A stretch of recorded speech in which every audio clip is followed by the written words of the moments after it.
لقد خلقنا الانسان فی کبد، ہم نے انسان کو محنت اور مشقت ہی میں پیدا کیا۔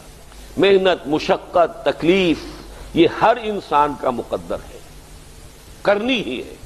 فرق صرف یہ ہوتا ہے کہ کسی کی مشقت اور محنت جسمانی زیادہ ہے، اینٹیں ڈھو رہا ہے غریب، کشتی چلا رہا ہے۔ کسی کی محنت مشقت ذہنی زیادہ ہوتی ہے، بیٹھا ہوا تو ہے آرام کرسی پر، ریوالونگ چیئر ہے، بڑی آرام دہ، لیکن اس کی جو ذہنی مشقت جو وہ کر رہا ہے، جو جسمانی مشقت کرتا ہے وہ رات کو پاؤں پھیلا کر سوتا ہے، چاہے روٹی بھی پوری نہ ملی ہو، لیکن اسے پتہ نہیں ہوتا رات کب گزر گئی۔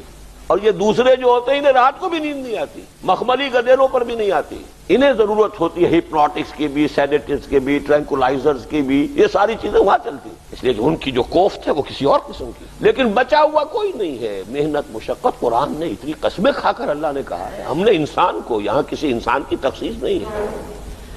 محنت، مشقت، اور اس محنت مشقت کے ساتھ اس میں غالب نے ایک اور رنگ داخل کیا ہے، اس کے ساتھ غم بھی ہے۔ مثلا حیوان اور انسان میں کیا فرق ہے؟ بیل ہے، کولو چلا رہا ہے، مشقت تو وہ بھی کر رہا ہے۔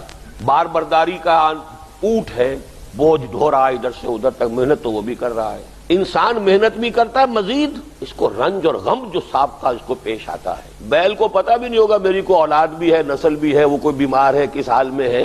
گائے کو بھی اپنے بچے کی خبر ہوگی، وہ چھوٹا سا جب ہے دودھ پیتا ہے، اس کے بعد اسے کیا پتا وہ کہاں گیا کہاں نہیں ہے۔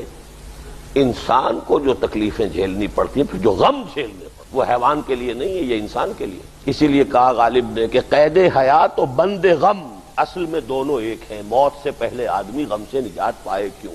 تو یہ مشقت اور غم دونوں کو شامل کر لیجئے۔ انسان کا معاملہ حیوان سے بدتر ہے اس پہلو سے۔ کبھی کسی بیل کو، اونٹ کو وہ صدمہ نہیں ہوا ہوگا کہ بیٹا نے سینے تان کر کہا ابا جان آپ چھوڑیے، آپ کیا باتیں کرتے ہیں، آپ دقیانوسی باتیں کرتے ہیں، اب زمانے کا رنگ بدل گیا۔ وہ جو بوڑھے باپ کو جو اس وقت صدمہ پہنچتا ہے، یہی ہے وہ جس پر میں نے اپنی جوانی کھپائی ہے، جس میں میں نے اپنے آپ کو انویسٹ کیا ہے۔